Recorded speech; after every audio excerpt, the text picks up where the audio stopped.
আসসালামু আলাইকুম। যে কোনো বিষয় পবিত্র কোরআনে সংক্ষেপে আলোচনা করা হয়েছে। পবিত্র কোরআনে 500 ফরজ আইন রয়েছে।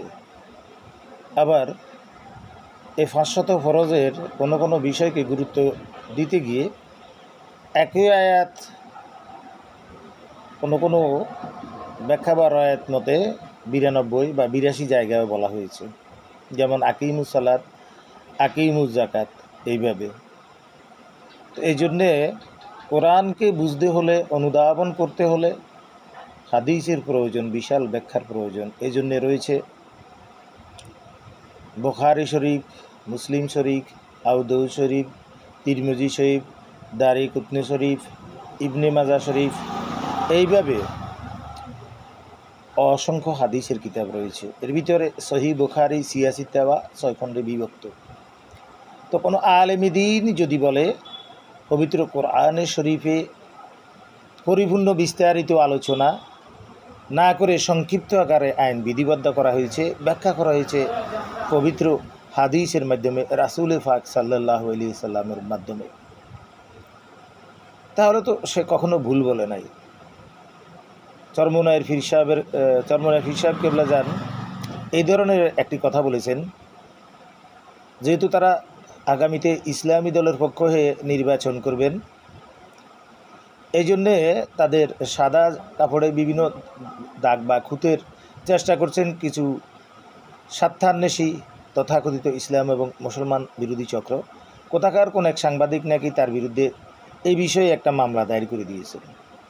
আমার মনে হয় ওই কুলাঙ্গারকে ধরে এনে মুরতাদ ঘোষণা করে তার কল্লা ফেলে দিয়ে সংঘার করবে। পুরো বক্তব্যই সঠিক। কোরআনে আল্লাহ পাক 114 সূরা 6666 আয়াতের মাধ্যমে সংক্ষেপে শরিয়া বা শরীয়তের বিধান দিয়েছেন, যা মুসলমানদের জন্য দুনিয়া এবং আখিরাতে কল্যাণকর। দুনিয়ার জীবনে মানার মাধ্যমে পরকালের মুক্তি বা জান্নাত মিলবে। তো এই ইবাদত 24 ঘন্টার জিন্দিগিতে মানুষ যাই করবে সবগুলো হলো ইবাদত। এই ইবাদতগুলোকে পালন করতে গেলে ব্যাখ্যার বা বিশ্লেষণের প্রয়োজন হয়। কোরআনে যদি বিস্তারিত ব্যাখ্যা বা বিশ্লেষণ দিতে হয় তাহলে সেটা মানুষের গ্রহণের অযোগ্য হয়ে যাবে, কেননা অনেক বেশি হয়ে যাবে। তাই সংক্ষেপে বলা হয়েছে এবং হাদিসে এটা বিস্তারিত বলা হয়েছে। এটা 114 সূরার মধ্যে সীমাবদ্ধ রয়েছে। তো যারা এই সমস্ত বিষয়ে টুটাফাটা কথা বলছেন বা সমালোচনা করছেন, তাদেরকে সমালোচনা থেকে বিরত থাকার জন্য বলছি।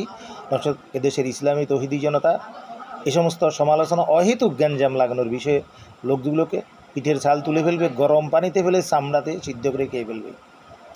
আব্বাসি গাব্বাসি নামক নকশবন্দি হন্দু নষ্ট ফলাফান যারা, তারা যদি এগুলো নিয়ে আরও বাড়াবাড়ি করে, মুসলিম ইয়ং জেনারেশনের ছেলেদেরকে বলবো, যারা বিবাদ বিচ্ছেদ বা ফিতনা লাগানোর চেষ্টা করতেছে তাদের গদ্ধান ফেলে দেওয়ার জন্য। সুতরাং কোরআন এবং হাদিস অঙ্গাঙ্গিভাবে জড়িত, একে অন্যের পরিপূরক, এর বাইরে অন্য কিছু না। এতটুকুই বললাম। ভালো হয়ে যান।